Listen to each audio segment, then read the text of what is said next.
Hi, I'm Louis Frumkes, the eponymous director of the Writing Center, and this is my intro for Sabrina. It is unusual, even rare, to be possessed of very high intelligence and display it such that the Albert Einstein Foundation in 2018 calls you one of the 100 greatest innovators, artists, scientists, and visionaries of our time, and you are only in your 20s. And yes, you completed a solo paper in 2015 on electromagnetic memory called the Pasterski-Strominger, I can't pronounce his last name, triangle, that Stephen Hawking cited in 2016. As a sophomore at MIT, you were part of the compact moon solenoid experiment at the Large Hadron Collider, and while a grad student at Harvard, your early work resulted in the discovery of the spin memory effect, which can be used to detect or verify the net effects of gravitational waves. Did I mention that you were also graduated from MIT with a 5.0 undergraduate GPA? Smart, yes, but you also have received job opportunities from Jeff Bezos and the National Aeronautics and Space Administration, NASA. All in all, you are obviously very special, and that is why I have invited you to Hunter this evening to be our first speaker. While we haven't discussed exactly what you will speak about beforehand, I hope you will at least touch upon what drew you to astrophysics, and perhaps mention the fact that you built a kit aircraft in 2003 when you were 16 and took it for a solo flight in 2009. Ladies and gentlemen, it gives me great pleasure to introduce Sabrina Pasterski. And now I shall leave this. So I figured to keep it informal, I might just say sit it down like you guys are. It's fun how an intro with a lot of, I promise not to comment on the intro, but I will say that it's a lot nicer when someone who knows how to write can make something that otherwise would be very cringy sound like entertaining. I love that, so that's good. Writing Center to the rescue. So hopefully, so the top title of the talk is a very specific and niche research field that I would say is like, at least some fraction of our like high energy theory field would like to say, yeah, this is the cutting edge, this is like what we're doing, yeah. And so that would be normally too far afield from what you would hope to really either sell the public on, right?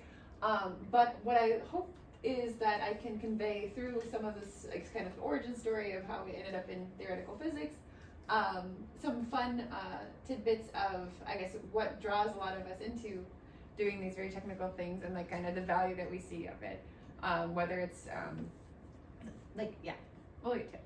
Okay, so maybe one first thing would be you stare up at the night sky in some lovely desert, or you stare at some equations on a chalkboard after an hour lecture, and you might come across the exact same question, which is, why are we here?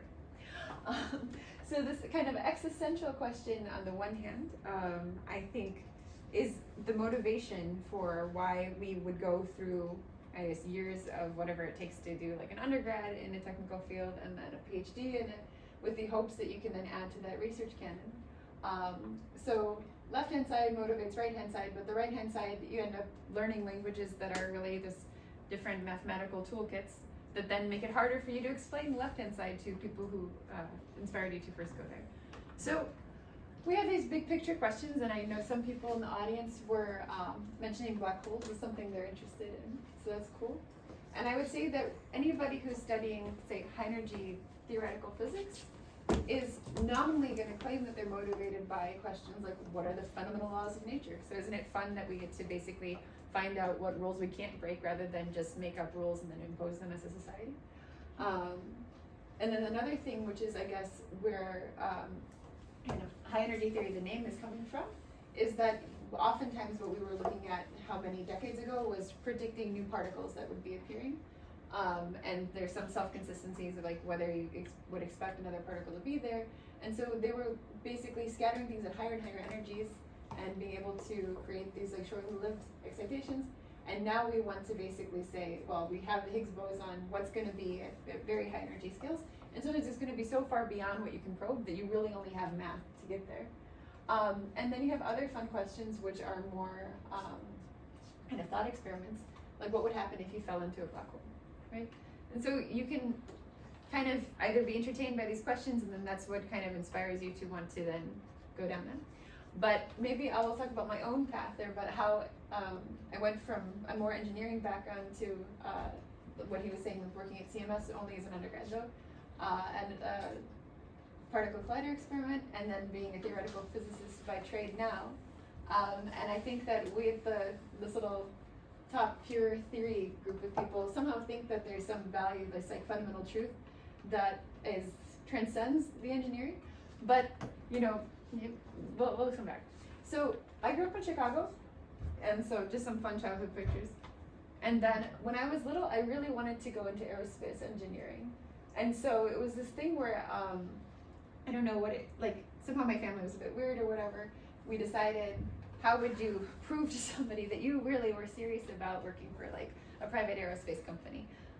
I think one should maybe just be a kid, but the first step was you could apparently take flying lessons at any age. I used to, I'm in Canada now, and I used to drive up to Canada with my family, and a couple times we'd fly up with our own this little Cessna to fly alone at 14 there. You could be younger and fly a powered aircraft.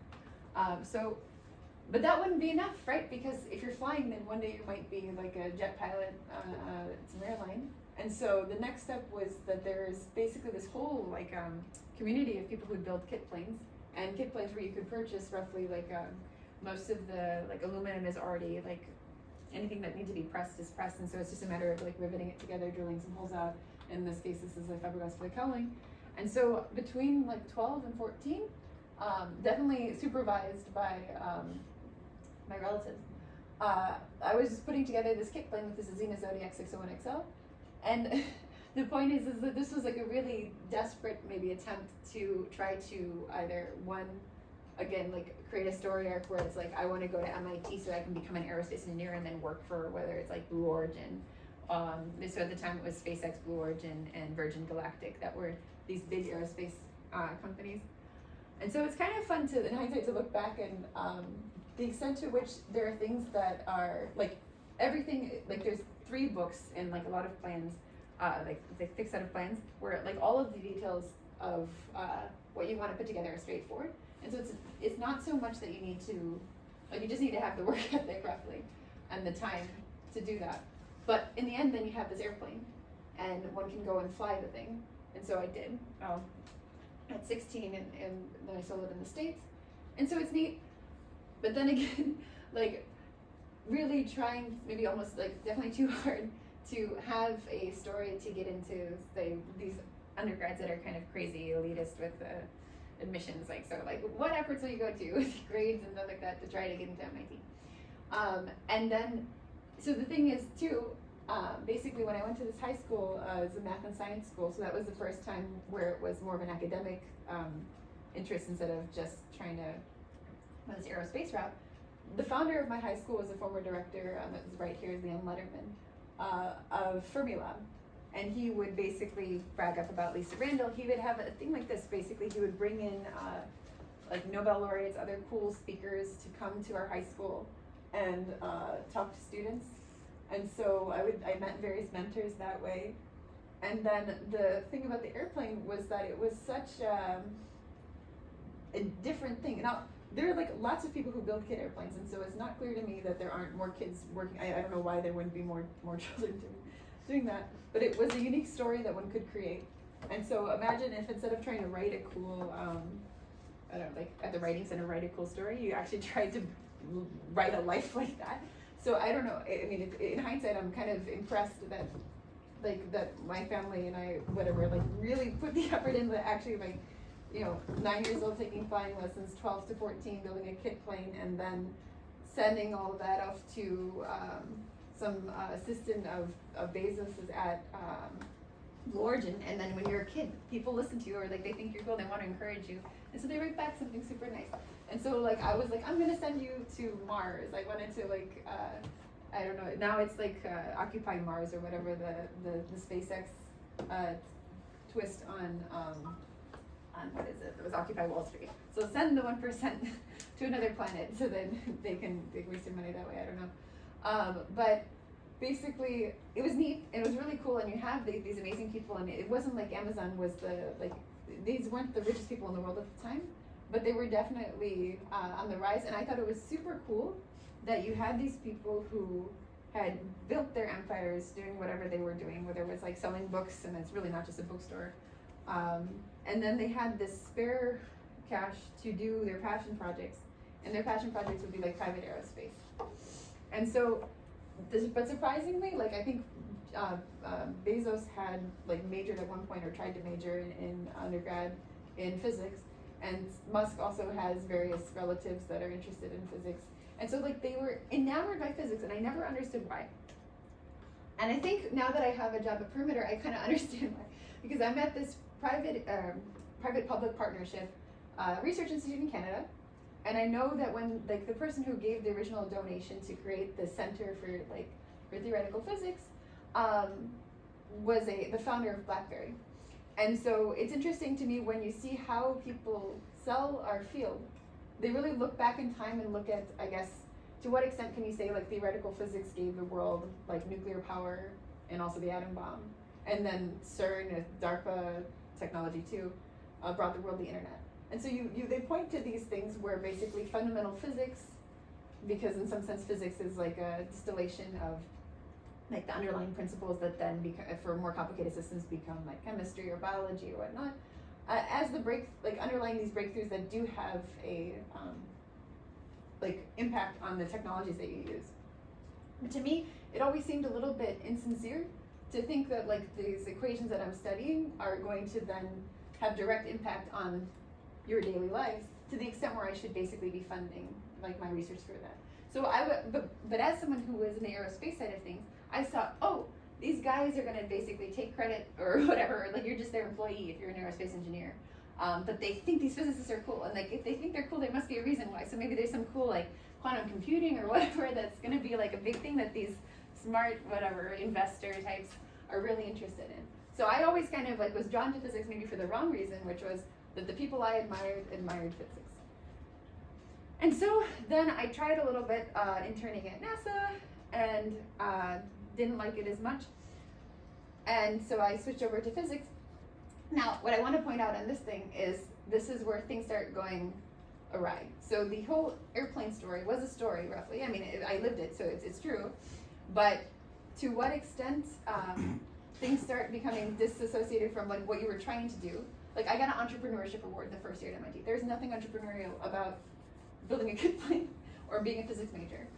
And yet somehow basically the story takes a life of its own and it gets a little scary. So for example, Scientific American, there's some article about a teenage pilot, aspiring physicist, anything interesting here? Not so much, but who your scientific heroes are. So you get these like, oh, it's fun, they want to talk to you, great, talk to the media. And then at some point it can just go off the rails. And so you saw like, or in the introduction, there was a little bit about whatever, it's Einstein stuff or these various, I don't know, honors that you can get. And then at some point, what are those honors coming from? Basically cool stories that one can tell about the arc that led you to where you are versus really being an independent validation of like the value of the results that you're contributing to your field. And there was, at the beginning of graduate school, there was just such a disconnect that it was kind of just scary or disorienting how much, two things. One thing would be, are these opportunities that could translate to something that would be valuable to you or to other researchers down the line? And you see this kind of in this tension of science popularizers. So for example, I know Lisa Randall's talked here, and she's one of the few examples of somebody who's a well-respected physicist in our field, who also does like good public talks and also writes books. And so what I was seeing by accidentally having this whole like, oh, this girl built an airplane and then now Hawking citing her, and Hawking thinks he's gonna solve the information paradox, is that you get hype around something that's definitely premature, if not just gonna be undeserved. And what do you do? So one thing you can do is like, let me try to be a good theoretical physicist. So I'm supposedly a string theorist to the extent where my academic family is like originated in some of the founders of string theory. So like say my advisor Strominger. And basically now you're faced with the dilemma of you're overhyped within this field. You want to be legitimate in this field, and you have to be very careful about what kind of press or other things like that you deal with. And so let's just study what we're going to study. And there's this really cute Abstruse Goose article where when you realize how many different layers of things you need to go through if you really wanted to do like fundamental theoretical physics. And so hopefully it just, like there's so many different subjects. And it literally is like this. So frustration, capitulation, and in real life, like I probably spent a year or two of graduate school just like reading textbooks cover to cover, printing out various Springer textbooks and or articles and reading them, because I thought, like, I need to know all these things. I'm supposedly representing this field, or I want to be in this field, I want to be serious, so how can I know it? And so what happens is in the end, if you're not actually doing problems, the best thing you have is basically, you know where things are in the literature roughly. And you can just go like, overwhelmed. So let's then see. So one could say it's a path from engineering to experimental theory, or it could be some notion of maybe we think that theory is kind of this abstraction thing on top, but we end up falling into a black hole. So how do we get out of it? And I think the best way to get out of it is to kind of take advice from Newton, which is that if you see any further, you're standing on the shoulders of giants. And what I mean personally for that is, to what extent is it that you, when you enter the, say, some research discipline and you want to stay in academia, you have to do something that is supposedly not just new enough to get a PhD, but new enough and interesting enough to your peers that you have a faculty job somewhere. And somehow the older a research field is, like the harder it is to make changes that then are really like recognized as interesting or useful to other fields enough that they would have any traction. But there's still value that I think we don't appreciate all the time when we're in it, but definitely it's something that you see from the outside, which is that legacy that you're a part of. And so on the one hand, what I value about theoretical physics is somehow the fact that you are part of these, like this kind of group of knowledge keepers kind of trying to add to this canon that dates back to some really awesome people. And then if we want to follow the standing on shoulders of giants, I want to kind of take an excerpt from one of Juan Madalcena's public talk at Strings 23. And why are we doing what we're doing? So I have this kind of story arc right now of why I got into theoretical physics, but I want to basically say what it is that we do when we're in theoretical physics. And I could try to tell you about quantum gravity, which I'll try to for a little bit, but hopefully not spend too much time so I don't bore you. But what's more, I think the thing that is like what we do is we're always trying to basically consistently build off of the canon of knowledge that we have that is describing the physical world. And in principle, we also want to connect it together. So in the early 1900s, from classical mechanics, you have people studying special relativity and then GR, so like Einstein on the left-hand side. And then similarly, understanding quantum mechanics as a framework that's an alternative to like the probabilities you would expect from classical mechanics. And so something like quantum field theory, or I guess Dyson has talked here in the past, is a merger of special relativity and quantum mechanics. And if we had a framework that could understand both how to consistently have general relativity at large distances and our framework for quantum field theories, we would have quantum gravity. And so basically what I want to say is like the thing that everybody in high energy theory is saying right now would be, we're trying to understand a theory of quantum gravity. That's what we claim. But the thing that's time translation invariant is that we're trying to condense and connect our canon in a way that's self-consistent and then hopefully consistent with experiment. And so for me, the holy grail in our field isn't so much that, yes, we're all studying quantum gravity, maybe we can solve some paradoxes that like Hawking posed or whatever.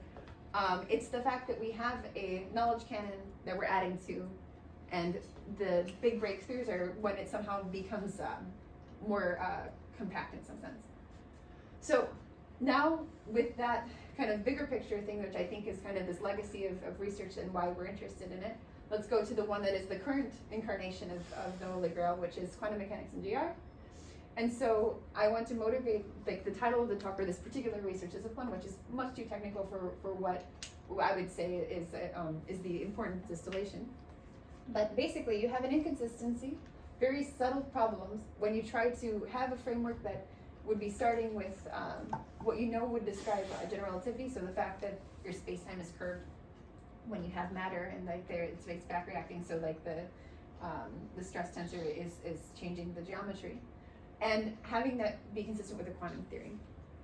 And so my predecessors, or why I'm in the kind of the family of people coming out of string theory, is that you can either have something where it seems impossible to try to merge those two frameworks in a nice way, or you can have it somehow be inevitable. If you change the fundamental objects from being point-like particles, which then you have to assign some rules for how they split off, and instead replace them with vibrating strings, and it's like literally the different harmonics are giving you a different set of particles. And so you can imagine something interesting about, instead of having an ingredients list of different particles, you just have a more like basic object that then gives you more of those things. So that's kind of neat. But what I want to say is that from string theory, the thing that I care about are like basically the big picture things that kind of evolved out of it. So for example, one thing that string theory gives us is this top-down realization of holography. And so basically, if I try to study a theory of quantum gravity, there are instances where I think more generally, that there's a theory without gravity that's lower dimensional, that captures the same physics, and so I can use the toolkits that I already know to study that. And so now I get to put a couple slides in from like what would be a more technical talk, just to scare people. But basically, this notion of holography can either date back to Susskind and others, but you could see it also from the area law, or like thermodynamics of a black hole evaporating. And so there, it's not talking about string theory or anything, it's talking about just asking what's going to happen when you have this metric that now has things where you're falling and you can't get out. And basically, there you have a system that looks like a thermodynamic system that's lower dimensional. And so that's one end of the hologram. And then the other is the string theory realization of it. And so basically, we think that this kind of principle that you could say is distilled from insights from string theory or from other fundamental questions addressing how you would quantize gravity as a basic tenet that you then want to apply to the real world. And so basically, one could try to start from like, what are the large distance things that you have a handle on? When you look up at the night sky, what's like say you can assume that the cosmological constant is 0 for a long range of things. Can I try to build up symmetries there that then tell me something about this dual if I really have one, and then in that dual I don't have gravity, so I can do my quantum field theory and it'd be cool. And so basically, my research program with my advisor, Andrew Strominger, kind of came out of trying to find these extra symmetries coming at low energies. And so maybe to take a step back and try to convey something about the physics here. For anyone who in high school had a physics course, which I hope people do, but I don't know if it's universal, when you are trying to apply something like conservation of energy or momentum, you're not saying that the whole world has some conservation of energy. You're saying something about the local transaction. So for example, like if I buy something, I'm changing hands, like I'm spending money. I'm not asking about like inflation. So essentially, in the picture of like, say, an ice skater on a rink, she throws something, where does she move? You're asking about a conservation law for an isolated system. And so the fact that that system is isolated is interesting because you could have a bunch of conservation laws for each of those isolated systems. And we basically have these infinite dimensional symmetry enhancements because when things are very far away, they're approximately isolated. And so that's where you have now, instead of translation invariance, you can translate separately in each direction of the night sky. And then you can ask, how do those symmetries constrain scattering? And that's what then the less technical version of the story is. So those couple slides were like kind of how I would motivate it for maybe a department colloquium, but let's do the storybook version of it in case it helps. For my thesis, I had too much time on my hands, so I made the Comic Sans thing. So my advisor had this fun suggestion that there were these separate studies from the 60s that were secretly the same, so I'm proud of my alliteration here. The relativists were systematizing what happens at long distances. Quantum field theorists were worried about what happens at low energies. And then someone else came along and remembered that there's something you can actually observe for these things. And that's this triangle of traits that I was showing with this app. So basically, the thing to take away from it is that my little research discipline came out of trying to see the value in connecting different people's endeavors in some sense. So the thing about our field, which can get kind of toxic, is imagine you're trying to make these breakthroughs, and you're basically always making sure you want to add to this canon, you want to add the biggest leap possible. Sometimes people don't, in our field, see it as valuable to basically make sure that all these people trying to make jumps in their own directions, how close they are to each other and tying them together.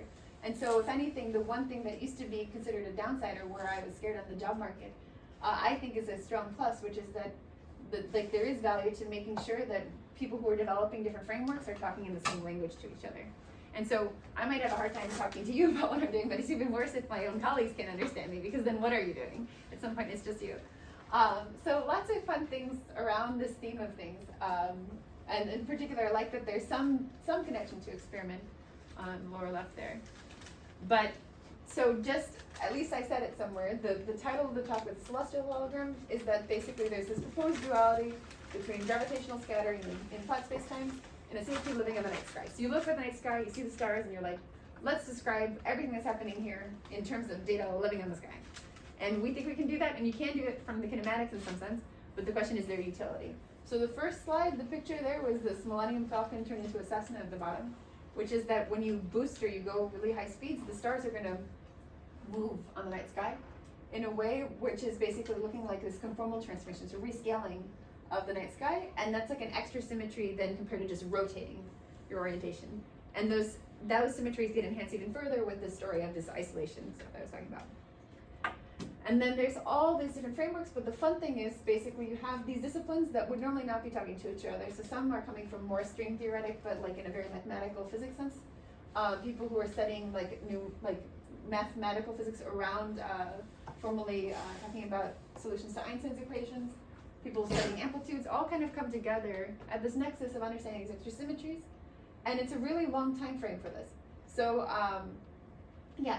Basically, just to get some sense of things, like the main kind of problem happened with the soft hair story, because that's when Hawking suddenly got interested, and kind of when someone says they're going to like solve the information paradox with results related to what you're doing, and then your advisor, like, you get hate within the field for all the hype. Like, there's a conservation of like hype minus hate or something, or whatever. Yeah. So it's interesting. So one can imagine that basically then you have to go on the defense and have to really like hunker down and worry about what you're doing. But the fun thing is that now, as much as I'm excited about connecting these different research canons, we actually have like a team of people who are employed to do this now. And so we have some awesome colleagues of mine from all around the world that now have this Simons collaboration funded endeavor going forward. And so what I like is that what I'm doing is a collision of research programs. So back to the same line of thought before of like what it is that I love about theoretical physics and why we all go into it, is we're part of this legacy, and in that legacy we're basically trying to condense and connect the canon, and we're doing that here with some various amplitudes, conformal bootstrap, quantum gravity. Might not mean so much to the layman, but those are very distinct kind of sociologies within our field. And some more pictures, but more the fun picture is just, okay, they're colliding. And these are all different, like the two of them are Simons collaborations from the past like 7 years, and the other one is like studying stuff at the LHC. And the fun thing is that the way that you're connecting and condensing the canon can be something as silly as seeing the same equation in a paper from before. And so that's where, like, one of the first examples of this IR triangle, that's one that Louis mentioned, came from just finding equations that look similar, and not because you're an expert in two different things. And so basically I want to close off with some parts of the sociology in the field. I have this research program that I'm happy to have lots of other people also developing with me, which is Celestial Holography, and I had the pleasure of organizing the main conference for my field, which is strings, because we're still like the legacy of string theory. And you can ask how they fit into each other. And instead of asking what is strings, I think you want to ask who is strings. And so we have this database, one of the first databases that was actually online, because like CERN kind of needed to transfer data between different research centers, and so they had a lot of the infrastructure for the internet came from out of CERN and DARPA. But this database is one of the first ones, and we have all of our papers for high energy theory that we can find other people. So like, you ask for papers after a certain number of, like, say, last 3 years or so, and you can find all the authors. And there's really only like 10,000 people at first if you ask for them to have a high energy theory paper in the last 3 years. And then you can look at like how many citations they have, not so much to like exclude people who are less cited, but more just like, are they really active in this field? And then you realize that it's really over a couple thousand people. And so what's interesting about it is like when you hear how many times like someone will like quote someone like Feynman or like these big names in theoretical physics, and their legacy within high energy theory is a small group of people that kind of have this brand recognition, but they don't have the infrastructure around.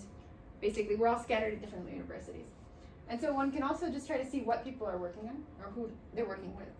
And so you go through their graphs of who's working with who, and you can use it for two things. You can either try to really build up that research community and try to think about questions of like, how would I best fund this research? Or you can ask what they're doing. So maybe let's go to the first one. So we had some fun basically for this big conference trying to understand how we would identify like alumni in our field or various kind of continuing things there. And one could go back to this question of if we really did at some point have, so the value of identifying who the people are and realizing that we're all scattered around, and to what extent maybe there's something to be said about like some more organization there. I think there's some questions to be asked about like how to fund theoretical physics going forward. But the other thing you can ask is what they're working on, and you can also see that in the kind of the sociology of these networks of people working together. And you just cluster people, and you can see what themes they're working in. And the celestial people really are scattered, which is good because we're a merger of research communities. So I like that. So I want to close with just basically saying how fun it is that we have these groups of people all around the world basically funded to do things, and ask the question of like going forward when we're trying to basically build these research canons. There's value now to the knowledge canons. And it's not clear to me that the best way to support them is going to be through brick and mortar, one location, all the different things people come together. I mean, there definitely is value to that interdisciplinary thing. You don't want to lose it. But it's really cool that now there's more funding mechanisms that can basically like get collaborators from around the world to be working together on the same problems and really be like proactive about what are interesting things. So with that, thank you guys. And now, Sabrina has been kind enough and willing enough to take questions from any of you. Who has a question? Would it be a test? I mean, I can try to ask ChatGPT to generate one if you want. Richard. Well, first of all, it's amazing what you're doing and trying to bring together ideas from so many places, Yeah. and also this idea that if you can organize the right community of people around the world, Yeah. get their forces working together, you're going to come up with something wonderful. However, when I came here today, Yeah. and getting a chance to meet a great physicist, I had a more morbid thought. Okay. And the morbid thought is, in the anthropomorphic planet that we live in now, Yeah. man is capable of now destroying the earth. Yeah. With all the power that you are putting together with brains, and Edward Teller developed the hydrogen bomb, will we be able to destroy the entire universe once we start moving out there to other planets? Or will we create something more wonderful in other places? So if I could say one thing that would reassure you, with organizing strings, I'm on this panel of people who are actually some of the greats in the field, and they are not good politicians. They try to organize So it's interesting to see that like there's not a sense of like universal intelligence. Smart people doing the thing that they're good at doesn't mean that they can also ruin the world. So I think that should be a plus for the kind of existential questions. I do think though, I personally believe that there is a so the thing that bothers me is someone who came from industry kind of, or to the extent you can say a kid who was interested in industry came from industry and then goes into theoretical physics, is that there's a sense in which companies have a better sense of longevity than our research field does. Even though our research field has a legacy that like predates universities, you know, like these like guilds of students like originating universities. And so like you have this pricing or this kind of like funny, like if we don't do it, someone else will like kind of weird like thing driving companies for profit, and then like somehow they get their stock prices pricing in the innovation of academia. So I think that if you could somehow switch things over to kind of incentivize people adding to a publicly available canon like academia does, but protecting some notion of like if you're using it to make money, value there, you would have people who are more responsible and know what they're doing driving the stuff, as opposed to kind of actors that can be whatever, just they care about the bottom line by the structure of the company. So I think the best way to do better is to have like the innovation driven by the experts in those things, as opposed to sometimes, like when you hear Google X talking about research like problems, it's like they're fine with the failure rate that they have, but part of that could be because you're trying to say what a problem could be that could be solved, rather than letting the researchers come to you, and then eventually there's a good question, and then like pushing it when it's ready. Yeah, I don't know. I think I like to think that the physicists would be nicer, but I don't know. Who else? Yes, the gentleman here with the hat. Yeah. Speaking of ChatGPT, how Yes. quickly do you think AI is going to be coming into the field and I hope so. becoming its own physicists, Mhm. or just an aid? So what I like, I'm actually I'm like, if anything, I'm more excited about my field because of it. So, so basically, I would say that, you know, what if in our field, maybe like the last Nobel Prize was based on work from 50 years ago, and the last breakthrough prize, where it's like the $3 million one, as opposed to the New Horizons stuff, is from 25 years ago. So you could see that, you could be like, oh look, theoretical physics, this is not having, it's in its golden years or something like that. But instead you could be like, well, why has it that like having the archive and having better internet access and all these things in the intervening time here hasn't fundamentally changed what we're doing? And I would say it's because for what we're doing, it's not so much a computational problem. We're just having computers that can like do better numerics faster is going to revolutionize what we're doing. Our problem is a translation problem. So like, what is Ed Witten, who's like the best person in our field, known for? He roughly could translate mathematical theorems into physics. And so what is ChatGPT? These things are basically like language models. And so the question is, at some level, I'm excited for language models because, for instance, semantic search. Like there's no reason for me to think like I should be scooped by papers from 20 years ago because I happen to not have maybe 40 years ago, pre-archive, I'm not subscribed to some journal that was in the Soviet Union or whatever. That is something that I think can be fixed, and industry would do it. I think it's more exciting is there a way to really say like, all these tech people who somehow love physics and think that they're leaders in AI, can we get them to really say like, there's value to the knowledge canon now? And let's be a part of whatever revolution comes out of that, and actively try to answer like the kind of semantic search questions that are not the same as you would encounter in law, where you just want to find that word or like something relevant in the same common language somewhere else, but you really want to be able to translate in a way where even the authors don't know that they mean the same thing. And that's something where maybe only poetry really can't be translated between two different languages. And we have that like all the time in our field, and that's like where basically different languages are not, you don't know the same knowledge in all of them. And so I think it's exciting. Yes. So isolation, I noticed that word. Yeah. I kind of saw you like in that plane, Yeah. like alone, Yeah. isolating everything. So, I'm trying to break this cold that I had. It's interestingly enough, antibiotics, and then metronidazole, which on the leg. Went back to the doctor and said, how come you can't give me antibiotics again? Well, 5 years ago, whatever, they told them stop prescribing antibiotics. I can get you drugs faster than I can get antibiotics. Yeah. They won't give me any antibiotics. My point being, how did my body change from 5 years ago? In the sense that this overarching powers that be Yeah. in that field of biomedics and biopharmaceuticals says antibiotics were being too overprescribed. Yeah. So it brings us back to who's driving your market model. Yeah. And what I don't understand is why can't, what the harm if I take away antibiotics? So basically, I think in this situation, maybe I hope I don't want to say something wrong because I'm not expert in that field, is that there's things where they're making a decision that's better for everybody, but might not be better for you, and you know it, right? And normally, like if you're wealthy or whatever, like you find your way to get the thing that you want, and so that's where it becomes unfair when there's like funny market forces.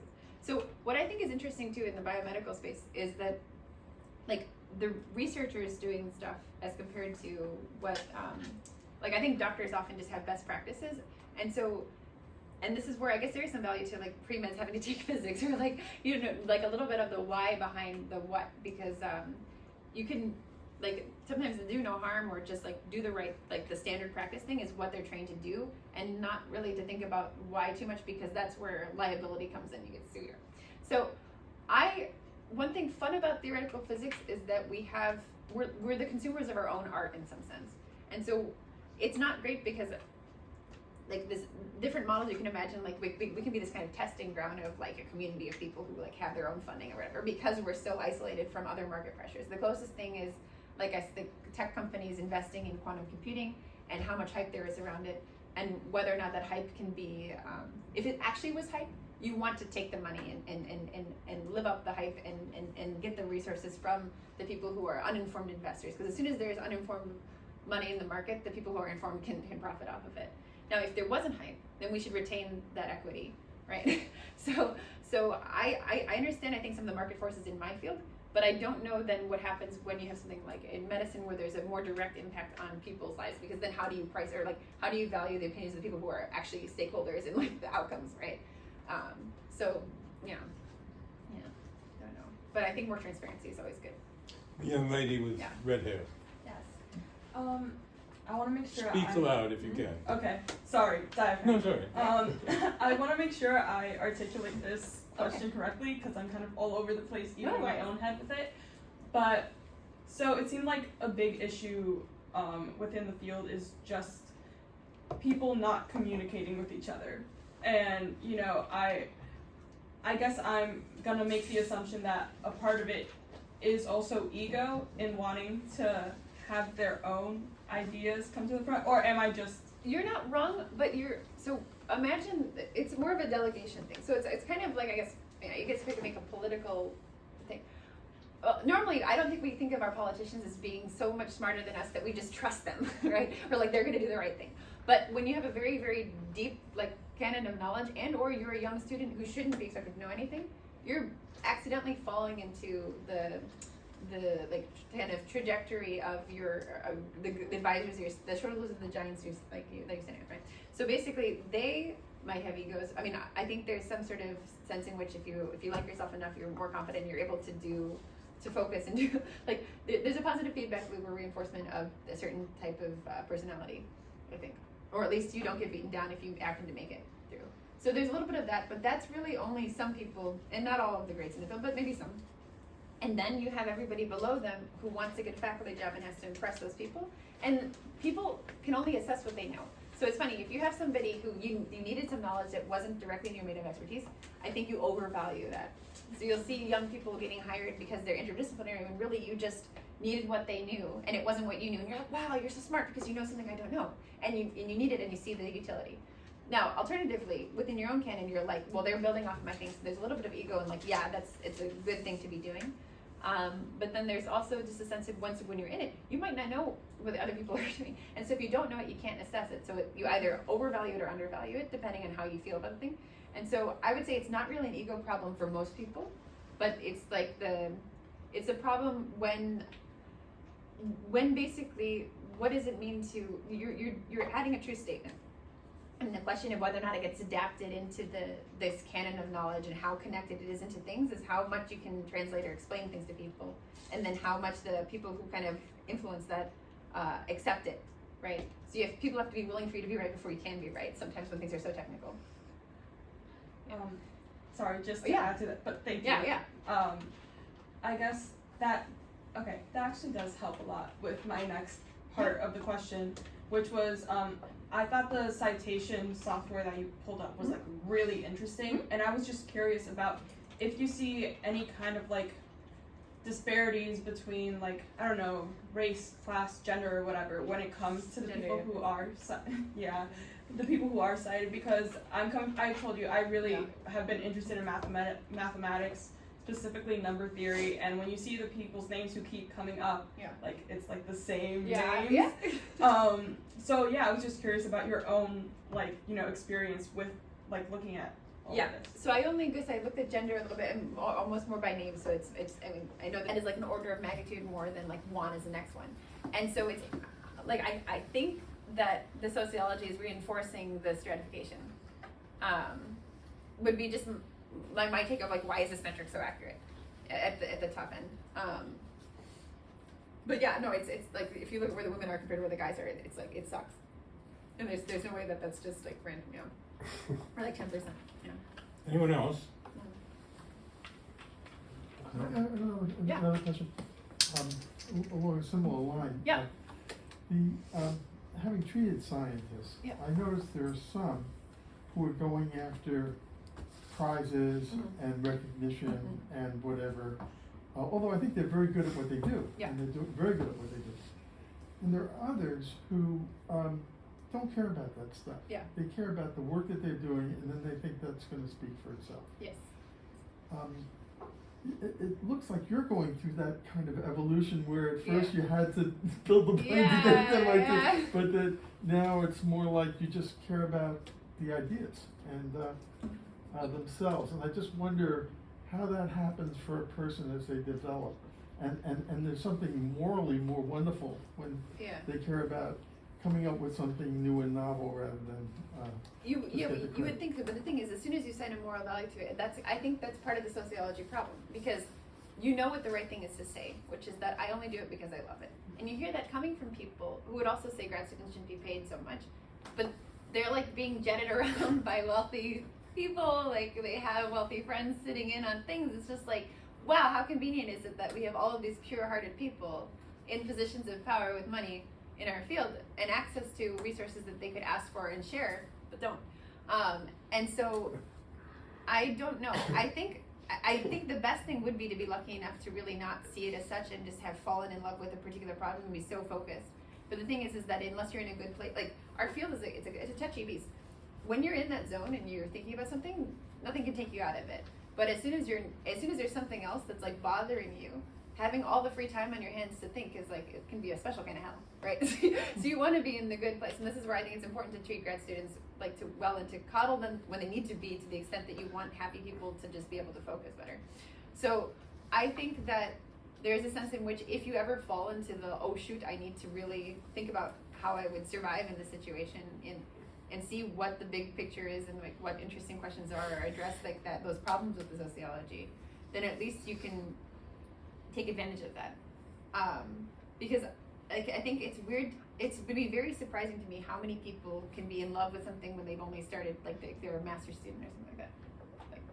Like you can love your classes, but classes in undergrad never teach you how to do research. Also, when Like, you're doing yeah, your yeah. master's or a PhD, Yeah. you're often having to do the work of someone else. And Exactly. you have to cooperate. If you don't Exactly. cooperate, Yeah. and you have your own ideas and you fight that person, I've seen that. I've you seen get that. destroyed. I've seen that. Yeah, no, and I'm lucky that my advisor was good socially and also academically. But you see that, and it's unfortunate because it's like, yeah, because again, I think that when you're further from experiment, sometimes you really do have to care about what other people think about what you're doing, just so that they even appreciate what it is. And this is where, when things are like these long-standing open questions, and someone can just say, "Did you prove the theorem or not?" That's where like it's clear it's a big result. But then when it comes to like a nuance of something, like some of the same question asked by a senior person sounds brilliant, and a junior person sounds like they're an idiot. And that's just crazy to me. Like you're like what is quantum field theory? Like depending on who you're asking that, it's like a very different things. Kid asks it like, oh cool, that kid knows what that word means, you know. Like a grad student asks it like, go back to the course, you know. A senior person asks it like, wow, that's so deep. I'm like, just come on. So yeah. Did you want to ask a question? Yeah. Are you thinking of writing a book? No. Because the thing is, I used to be asked to, and like the reason why I was so against it. I'm actually writing science, and I should be less good. But like, it was like a definite. It's crazy to me. Like, just like if you're doing popularizing science stuff, you're like, I think there's a reason why people who are science popularizers are also like not as great researchers, and it's partially because they get shunned. So it's not just like that they're not smart enough or whatever. It's that within the research community, they're seen as the person making money off of our reputation collectively. So like, along with like the entrepreneurial lines, like I think it'd be super cool to find ways to like if I wanted to donate an honorarium, and it's actually hard to, like I'd have to donate it to my employer or a future employer, and it's awkward. Versus like you don't have, in the same way that cancer research or other research things which make sense, so you have to fund for it, is like trying to fund that research. So we don't have that kind of organizational structure where you could imagine like having reduced overhead and just being able to kind of tie yourself to mitigate the reputational hazard of having made money off of their reputation, you know. So it's like super weird. But then you have these opportunities and you're like, well, clearly like there's value to communicating science and we should be promoting those people. Instead, we're just like not helping them give better public talks. I just want to say that, I mean, this is kind of like a piece of writing Yeah.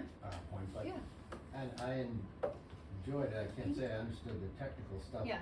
But I did enjoy it, and I just wondered, and in terms of synthesizing, Yeah. past theories and Yeah. different people and their thoughts. I think writing is one of the ways to do it. Yeah, no, I'll write a book once we have a foundation for our whole field funding, and if we get. Are there any other questions? Otherwise, I'll ask one probably extraneous question, and then we'll thank everybody for coming, and there are refreshments in the back for all of you.